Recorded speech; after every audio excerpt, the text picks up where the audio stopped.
So first things first, I'm gonna say this. I ain't worried at all about that loss. Anybody, any Raptors fan who watched that game should not be worried about that loss. The reason why is because the amount of positives that you can take away from it far outweigh any negatives, in hindsight especially. We had this one in the bag through 3 quarters. I think it was up until halfway through the 3rd quarter that we let this one slip. Dallas went on their run. It was a 15-2 run, and we were not able to sustain consistently what we were doing through the first half and the first bit of the 3rd quarter. Now, guys, is this something to be alarmed about as a Raptors fan? At the end of the day, we have a team that's young. There's going to be growing pains. There's going to be valleys to these peaks. Yesterday was a peak. This was a valley. And the trajectory is on an incline. Don't get that twisted at all. Let me just take y'all through what happened in this one. So not so early in this one, the Raptors pick up right where they left off, right? The shooting is back on point. O.G Anunoby is back looking like he's, in peak form. I mean, he is in peak form, but, peak offensive form because he was hot in this one. I'll get into the stats, but mans were hitting their threes. He had 2 steals and 2 blocks. I was so happy because I have him in fantasy, so that was great.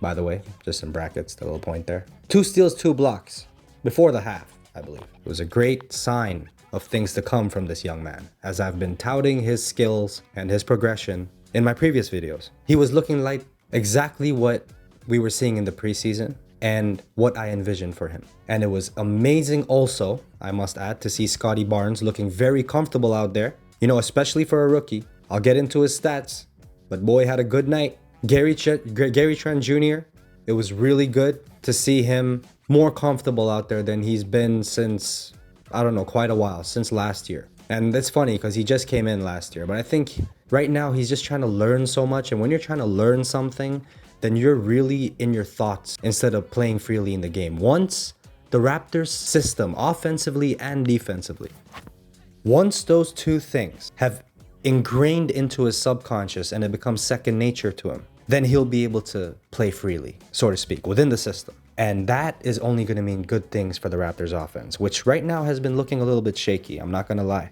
It's inconsistent. Last game was completely different. We're going to have to bring it for 4 quarters. We hear this all the time. 48 minutes, man. 48 minutes. We need a full 48. But the thing is that it's not as simple as that sometimes. Sometimes you let the foot off the gas because you can win this. You have them by the jugular. You know exactly where you stand because we had that game. I think we ran out of gas a little bit. NBA conditioning, even though we have a young team, it is game 3. It's the first back-to-back. I don't like using this excuse, but I'm not gonna lie. It's an NBA level game, and conditioning, you need to be able to be at least used to having back-to-backs. And if you're gonna play competitively like this on back-to-backs, heavy minutes to the same players, then you have to be able to capitalize on your scoring opportunities and be able to also rely on your bench, because if we're not getting that bench production, guys, that's another thing I have to say, then it's going to put a lot of pressure on our starters to produce. And then that can lead to bad shots, that can lead to forced shots, that can lead to getting into your head too much, thinking too much. That's definitely one big point I want to make here. And back to Gary Trent Jr. real quick, it was really good to see him confident again. It seems like he's getting more comfortable. He was just on this cold streak, it felt like. Maybe it was just me, but just for the longest time. Y'all can comment down below if y'all agree with that. It felt like a lot of things he was doing. I know he can be streaky, but at the same time, you expect more consistency than what he was showing. Throughout the preseason, his field goal percentage was horrible. And then leading up until last game. I'll get into the box score for this one, but I'm gonna tell you right now, it's really good to see Gary Trent Jr. doing what he's doing. And by the way, Luka Doncic, one of my favorite players in the league, was just on fire. And Dallas quickly grew their 5-6 point lead to an 8-point lead super fast during that 3rd quarter. During that 15-2 run.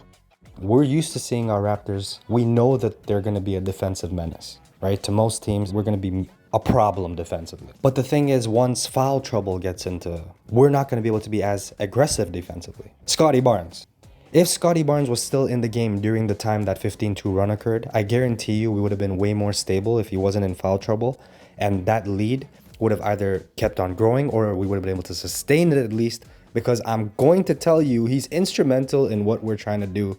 Delano Banton came in for a reason as well, because Nick Nurse knows that a long guard is instrumental for what kind of game we're trying to play. We're trying to create those mismatches. I mean, our whole team is a mismatch, essentially, if you look at it. The positionless style of play, right? It's a very exciting phenomenon that we're about to witness once it's like, and we've witnessed flashes of like yesterday. But once this is a well-oiled machine and once it's going, once it really gets going, boy, I tell you, these Raptors are gonna set a foundation. They're gonna be the pioneers for the rest of the NBA franchises, for a new generation of positionless basketball. And the funny thing is, Masai Ujiri probably gonna like vacuum up all the best prospects before the NBA could even get to it. All in all, foul trouble was definitely a big factor in this one. It limited us. It limited our aggressiveness on defense. And remember, our offense comes from our defense because of transition.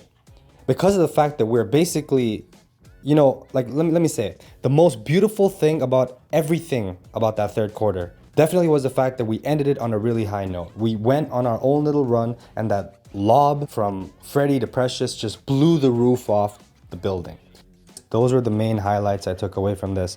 The Raptors, they really, really showed some fight. Any team, they could have just folded. They could have just said, just chalk this up to fatigue. But nah, they showed that fight up until the very last second. We actually almost got back into this one. I'm sure we gave Dallas a bit of a scare, right? The Mavericks were a bit scared, I won't lie. I seen some of the body language. I read body language. I read players' body languages a lot when they're on the bench, when they're on the court. And I could see Dallas stiff up a bit when we made it like an 8-point game. Guys, nothing to be alarmed about. It's 1-2. It's early. It's game 3 only right now. So we have to remember it's a long season. And in terms of the stats for this one, guys, let's look at the stats real quick here. So we had O.G Anunoby go 9 of 15 from the field. Amazing game for him, but I would, Dallas did do a really good job on shutting him down in the second half, I won't lie. But I think as OG learns how to get past those kind of hurdles as well, because remember, he's still developing into a star. That's what we're trying to do with him. I've been touting OG for a while now, right? And I'm not just trying to hype the man up for no reason. Y'all that know that OG is going to be a problem. He already is a problem, and he's going to be more of a problem. He had 2 steals, 2 blocks as well. I love it. I have him on my fantasy. He shot very well from 3 today. Way better than what he did last game for sure. 5 and 9 from 3. He had 4 boards, and he was just overall really good. 23 points. Achuiwa, 10 points, 12 boards. 3 of those were offensive. And he shot well at the free throw line, 2 of 3. His field goal percentage was all right, 4 of 9. And I liked what I saw from Achuiwa. He gives our team a very tough, a very strong look. And I think Achuiwa is going to be a really good player in this league. He's going to be a problem, especially developing with Toronto. Scottie Barnes, another impressive showing from our rookie. 6 of 12 from the field. He did not make his 3-pointers today, but once again, he seems to be taking just 2 threes religiously right now. It was 1 of 2 last game, 0 of 2 this game. That's all right, because the threes he took were good shots, from what I remember. His free throw shooting has been really good. 5 of 7. That was really good to see. He had 4 offensive boards, 4 defensive boards, guys. 8 boards, 2 assists. He had no turnovers, and you know how much he handles that ball. And 17 points from our young rookie, who through 3 games is now averaging 18.5 points. Y'all tell me about Scottie now, because I've been talking about Scottie, so. But you know what? Let's give it a few more games, and then y'all can tell me about Scottie. Guys, we got ourselves a gem. Masai, you did it again. I'm not gonna lie, guys. This is probably the most excited I've been for any Raptors rebuild. Right? At the end of the day, this is a true rebuild. We're witnessing it, and this is just fantastic, isn't it? I mean, being Raptors fans in Toronto, I feel like it's a blessing, to have this team, to have a true franchise that cares about winning. The Leafs. I'm just kidding. I had to do that. I had to. I mean, I'm a huge hockey fan as well, but after last year's, if you want to call it that, kind of played me off of their fans list. I mean, I'm still always going to be a Leafs fan. Okay, that was a little harsh, but I'm not going to pay as much attention until they win a round. We do have a good core down there in Leafland. And I'm glad that Raptorland far outshines Leafland right now because Leafland's very dull. There would be no shine in Raptors land if it was anything like Leafland. So, with that being said, Fred VanVleet had 20 points. That was a good game from him. He had a steal. He had 3 turnovers, but 5 assists, 5 rebounds, and he had a horrible shooting percentage from 3-point range, 2-9, but he was 8-17 from the field, which is above 50%, which is good shooting from the field. But Freddie, you got to pick it up from that 3-point range. A lot of shots of his have been forced from 3, I feel, and he's just not making the ones that he does comfortably get. He needs to get back in the gym and get back to that Freddie who was like a sniper. Y'all remember that Freddie? Every time he shot, it's like money, money, money, shot money, the shooting money. That sounds so tug, but I'll say the Steph Curry money. How about that? All in all, I would like to see more of Chris Boucher.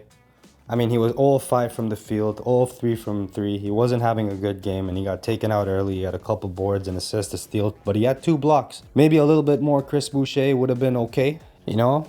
But Nick Nurse knows what he's doing better than I would, so what am I going to say? Mihailuk, good game from him. He had 7 points. He had 3 assists. He had 6 boards. I really like what I see from Mihailuk. He can get that efficiency a little bit better. He was 2-5 from 3 and from the field, and he made only 50% of his free throws. Granted, he only took 2, so that's okay. But definitely, guys, there's a lot more to look up at than down at with this team. More peaks than valleys. And I must mention also, Luka Doncic had a triple-double.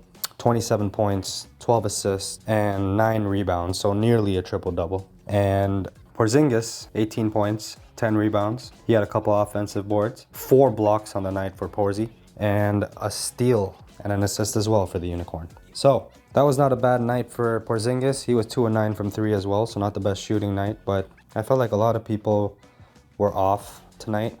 Raptors from the field were decent, but from 3-point range, we could do a lot better except for OG. He did great. That's pretty much it for the box score, guys. All in all, I was happy with what I saw. Now, before I continue with the box score real quick, I'm just going to say thank you for all the support that everyone's been given in these recent videos. It's been a great start for Jurassics, and there's a lot more content coming up for y'all. A lot of great fantasy predictions, sleeper predictions. They're going to be coming up tomorrow morning, so y'all can enjoy that on your Sunday morning. And obviously post-game analysis, post-game reactions, and a lot more. So y'all stay tuned. Make sure y'all hit that like and subscribe button so we can get more exposure and more people can hear our content. Raptors fans such as yourselves, NBA fans such as yourselves. Have yourself a wonderful evening.